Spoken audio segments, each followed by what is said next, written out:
ह्याचा वैयक्तिक लाठी प्रकार तुम्ही पाहू शकता विशाल राऊत यांचा. टाळ्या वाजवायचे आहेत. किती मस्त वाजत होती. त्याच्या समोर जातो ना तो फिरवला त्याने. पुढे बाजू हलवायचा. स्पीकर आहे ना फिरवला. चालेल. तो पुढे हलवायचा. टाळ्या वाजवायचे आहेत. गडचिरोली. ही गडचिरोलीचे आहेत विशाल राऊत. माहीत आहे ना तिकडे स्पीकर फिरवत होते असं.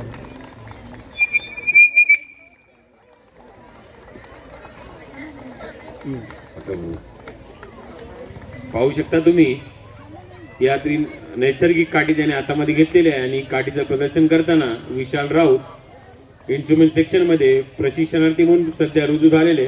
टाळ्या वाजवायचे आहेत. हे सुंदर प्रदर्शन करताना या अतिशय दुर्गम भागामधून आणले आहेत. आपल्या इथे गडचिरोली हा महाराष्ट्रातला दुर्गम भाग ओळखला जातो आणि तिथे स्वतःच्या संरक्षणासाठी लाठी काठी यांचा प्रयोग करावा लागतो.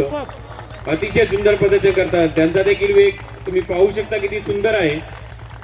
कारण की जे नक्षलवादी असतात त्याच्यामुळे त्यापासून वैयक्तिक संरक्षण करण्यासाठी लाठी काठी हेच त्यांचं अस्त्र आहे आणि ते दाखवताना तुषार राऊत अतिशय सुंदर प्रकारे अतिशय सुंदर विशाल राऊत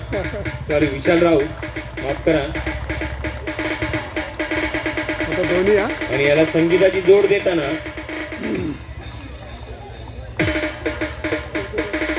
अतिशय सुंदर संगीताची जोड देताना अशोक गायकर धन्यवाद. बघू शकता विशाल राऊत कशी दोन्ही काट्याने प्रदर्शन करताना आणि बहुतेक यांनी आधी प्रशिक्षण घेतलं असणार त्यांच्या भागामध्ये. हे त्यांच्या खेळातून दिसून येतं. रोजच्या कॉलनीमध्ये पण सराव करतो आणि रोज त्यांचा तुम्ही पाहू शकता कॉलनीमध्ये पण सराव चालू असतो त्यांचा. म्हणून त्यांची फिटनेस एवढा चांगला आहे. तंदुरुस्ती दाखवते शरीराची त्यांच्या शारीरिक तंदुरुस्तीमधून हे दिसून येतं त्यांचा नियमित सराव. टाळ्या वाजवायच्या. टाळ्या कमी पडू देऊ नका कृपया. अतिशय सुंदर पिरदार शरीर दिसून येते तुम्हाला इथे त्याची. दोन्ही लाट्यांचं संतुलन राखताना शरीराचं संतुलन राखताना प्रदर्शन करताना विशाल राऊत पाहू शकता तुम्ही. आणि हे देखील दिवसभर आमच्या संयंत्रामध्ये काम करून संध्याकाळी सराव करून त्यांनी हे मेंटेन केलेलं आहे.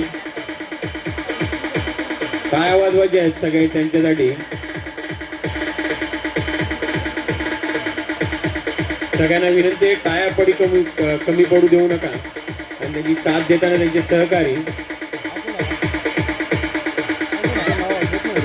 ओपन ट्रेड अप्रेंटिसच आहे. ओपन ट्रेडिंग आहे. हा दुसरा देखील ट्रेड अप्रेंटिस आहे आमच्या कंपनीमध्ये आपल्या 1&2 मध्ये आणि त्याला साथ देताना विशालला तो डीजे आसिफ SK. सुंदर सुंदर अतिशय सुंदर. बघू शकता कसा त्यांनी दुसऱ्या व्यक्तीचा भार उचलला आहे आपल्या शरीरावर आणि तरी देखील शरीराचा बॅलन्स कसा मेंटेन केला आहे त्यांनी.